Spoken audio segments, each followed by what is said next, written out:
Why can't anyone agree on Pokemon Legends ZA?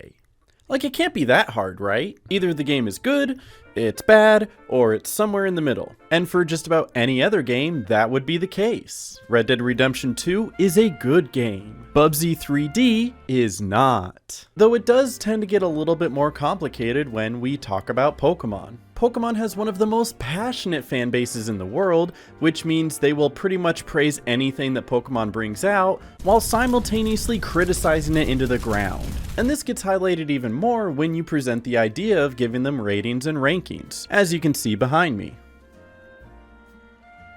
Oh yeah, that's a lot of comments. The reason this is a specific point of emphasis now is because Pokemon Legends ZA is currently the lowest rated Pokemon game out of all of Game Freak's featured lineup. The featured lineup being the games that they tend to showcase the most and try to sell at the highest price. So like the Pokemon Masters mobile game from 2019 doesn't count. And I know if the rating is red, that technically means bad, but honestly 4.7 is about as middle of the road as you're gonna get, especially if most of the ratings are either 1s or 9s. But with Legends Arceus getting 8s from both fans and critics, it's a wonder where this one went wrong. So what I'd like to do today is first showcase all of the good aspects of the game, and then go over all of the criticisms as well, so you can deduce for yourself what kind of game it is. And since most of the opinions of this game tend to lean into one of these two extremes, I'm gonna go ahead and make the bold claim that I think they're both correct, and that most of these praises and the criticisms are all valid. And I know that seems like such a on-the-fence scapegoat type of answer, but stick with me here, I swear I have a point. I think it's okay to enjoy a flawed game, but still acknowledge the shortcomings. But most importantly, to understand that the criticisms should not be focused towards those who are enjoying the game, but rather at the publishers for cutting corners and holding back. So let's get into all of those details right now. And I'm going to start with the positives, because I think we could all use a little bit of positivity in our lives. I actually played the game, so although I did watch a lot of videos and read a ton of the reviews, I wanted to see how many of these claims held up myself. And let's start with the biggest selling point that this game has to offer: the real-time battle system. Every single mainline Pokemon for the past 30 years has had a simple formula. Pokemon face off and take turns one at a time using their moves, and their turns are dependent on a singular speed stat. Legends ZA finally shook up the status quo and gave us Pokemon battles that now resemble something more like we'd see out of the anime or cartoons. A trainer instructing their Pokemon to use specific moves and dodge timely in battle. And they did that very well.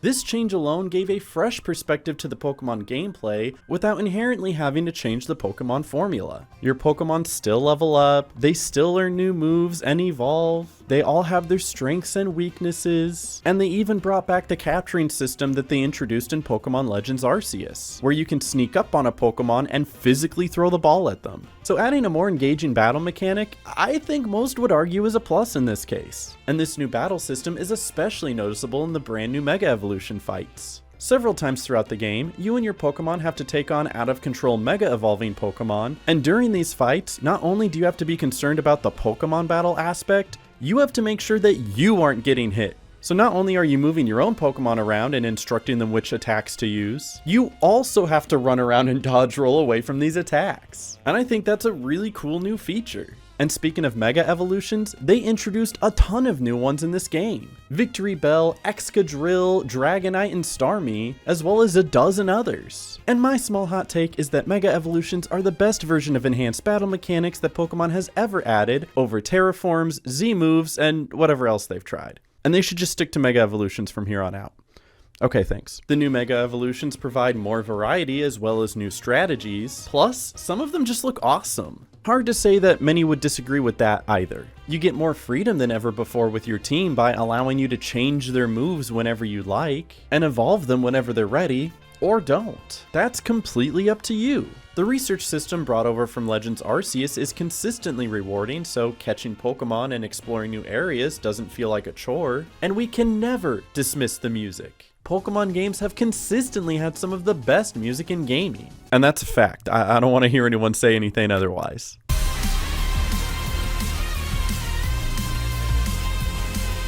And while there are many places throughout the game that haven't been treated with care, and trust me, we will get to those, it would be unfair to say that there was absolutely no care put into this at all. Because one of the best aspects of this game are the side quests and the NPC dialogue. And although the game calls them side quests, I think the better way to describe them would just be like optional tasks. Because yeah, some of them do have you running around collecting things and then returning to where you started. But other times it's literally just like hit that spider web and you've done it, yay! But my point is that every single one of these interactions is a different and unique experience. There's one of them that leads you to a shiny Mareep. There's another one that has you stumble upon an entire Starmie cult. There's one mission you can only complete using a frou-frou, and it has you battle an entire line of other trainers who all only use frou-frou. And then there's this one NPC that says they have a bunch of names memorized and then asks if you want to hear them all. When you say yes, they just play the credits. Like, that's funny. There are 119 different side quests in this game, and every single one of them has been carefully crafted to bring a different experience. Pair that with the unique and memorable characters and oddball NPC dialogue you see just from passing by, and you realize just how much thought was truly put into this game. Players really connected with a lot of these characters, such as the streamer Canary, and a lot of people really grew fondly of Emma, for one reason or another. And although I did just mention that there is 119 different side quests, I would argue that Pokemon Legends ZA is entirely digestible for the casual gamer. It takes about 25 to 30 hours to complete a general playthrough, and if you wanted to complete all the side quests and fill up the Pokédex and complete all the research tasks, it's not that out of reach for somebody who just plays a couple hours every day. Except for maybe trying to collect all these shards all over the city and unlocking all the Mega Evolutions. I'll give you that one, that's annoying. But otherwise, you're not going to waste your life away trying to get every last collectible, and the difficulty is just right for the typical gamer who's just looking to have some fun without too much struggle. And if that was your only takeaway from Pokemon Legends ZA, you'd think this game is a masterpiece. Like, you wouldn't even question it.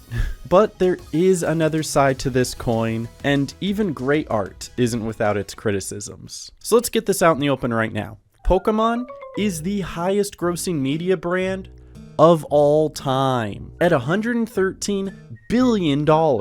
That's more than Mickey Mouse, more than Star Wars, more than Harry Potter, Batman, and Spider-Man. And while most of that, yes, is because of the card game and the toys, a fair amount can still be attributed to the games. The video games are a very important part of that ecosystem, so you would think that they would want to at least invest a little bit of that back into one of the most engaging ways to interact with the brand, right? Now, I'm not saying it needs to be $200 million like what they did with the Spider-Man game or any Call of Duty, but you would at least expect it to be up there because games like Legend of Zelda and Mario are about $100 million each. Well, Pokemon Scarlet and Violet, as well as Sword and Shield, only had a budget of $20 million.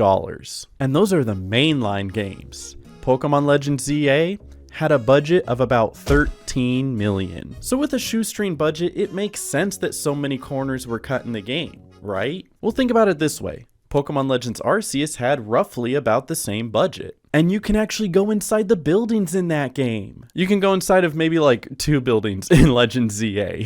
But you know what? Let's actually start with a more obvious criticism here. The game doesn't look that great. I mean, it looks fine, right? Like, it's serviceable, it's passable, it's not insulting. But coming from Nintendo that brought us this and this, you think they'd be able to pitch a little bit of more money this way for one of their most popular franchises. And that way they could have windows that actually protrude out of the building, or give the characters any physical item to hold when they're handing something over. I know you ain't just handing over thoughts and prayers. And I know that one of the reasons they pasted a flat PNG on the side of each building over and over and over again is to help consistent frame rates and optimization. It's also the same reason that NPCs can be seen popping in and out of your vision, and why most of them stand in place even when you're around. And that would be a great argument if Cyberpunk 2077 didn't look like this on the same console. And I know, again, part of it is the fact that they had to make the game for both the Switch 1 and the Switch 2, and I have heard people's concerns that if you're playing on the Switch 1,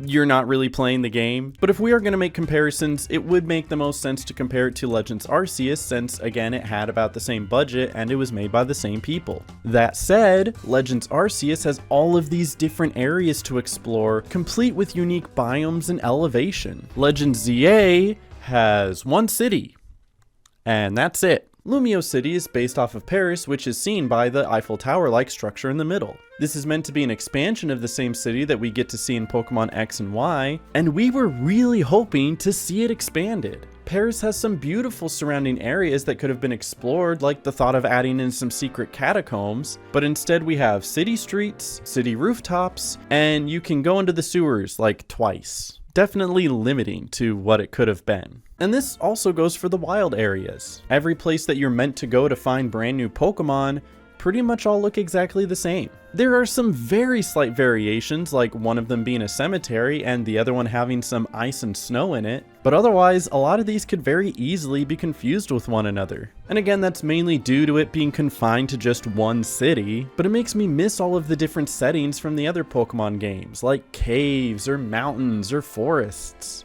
And we just don't get that here. Top it all off with a DLC that was announced day one that doesn't even expand the city, just reskins it, and you can see why people are upset. I mean, don't get me wrong, it still looks like fun, I just don't have $30 for that. There's some other valid criticisms coming from the story direction as well, such as the choice to not add voice acting. Like, look at this man. I want to know what he sounds like. And I know none of the Pokemon games up to this point had voice acting, but like, why haven't they? Once Pokemon fully jumped to the 3D space on the Nintendo Switch, it felt like it would be one of the obvious jumps they'd make along with it, and they didn't. So now every cutscene feels eerily empty, besides the rockin' soundtrack.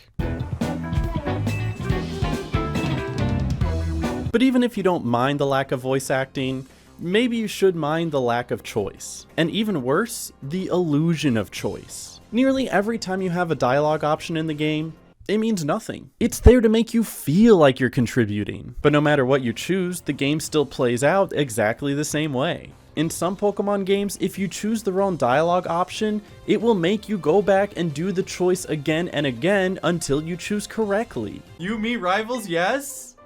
No. You, me, rivals, yes? No. You, me, rivals, yes? No. You, me, rivals, yes? No. Don't offer choices if the choices have no meaning. It comes off as insulting. And there's one specific story segment that many people do have a problem with, so I'm just gonna punch that in right here. Minor spoiler warning. So with the game being called Legend ZA, the gameplay loop has you go through the ranks of the battle system, starting at Z and working your way up to rank A. Well, at least that's how it is for the first few ranks. And then you just skip half the alphabet. Now, technically, this kind of leans into a pro as well, as it keeps the tedious gameplay loop from becoming too exhausting quickly, and it does help the point earlier where I mentioned that the game feels more digestible. But there are many others that felt robbed by this skip and argue that it feels like a cheap way to cut out half the game they were promised. And you're welcome to feel either way about this one, because I think it's one of the perfect examples to why this game is so mixed. Because both sides have a valid point. And lastly, I want to point out a personal gripe. There have been plenty of arguments on both sides about these parkour sections. It's cool because it adds variety to the game, but it's stupid because the reward you get are useless items. My complaint is that my character can leap these different ledges and slopes, but he can't lift himself up on a platform that goes up to his waist. What is he, stupid? They can add parkour, I don't mind, but at least make it make sense. Overall, when it comes to the criticisms, I think one point rings true, and that all of this can be forgiven if the game wasn't $70. If they wanted to provide a smaller experience, they should have done it at a smaller price. If this game is set to $40, half the complaints go away.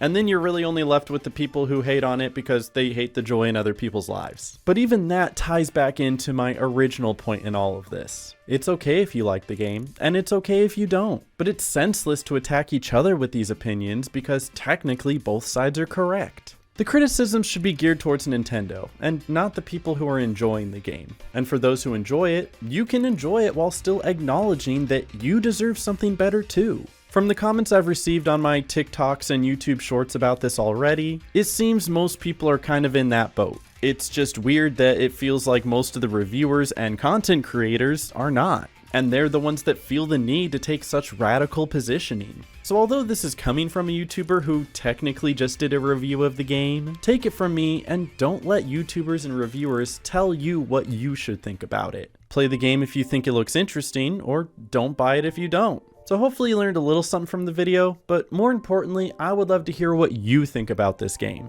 So let me know in the comments below if there's anything you agree with, don't agree with, or if there's any points that I missed. Otherwise, there's nothing else for me to add. I won't make you comment or subscribe, but you're always welcome to if you want. Check out the other videos about other video games I talked about, and thank you for watching.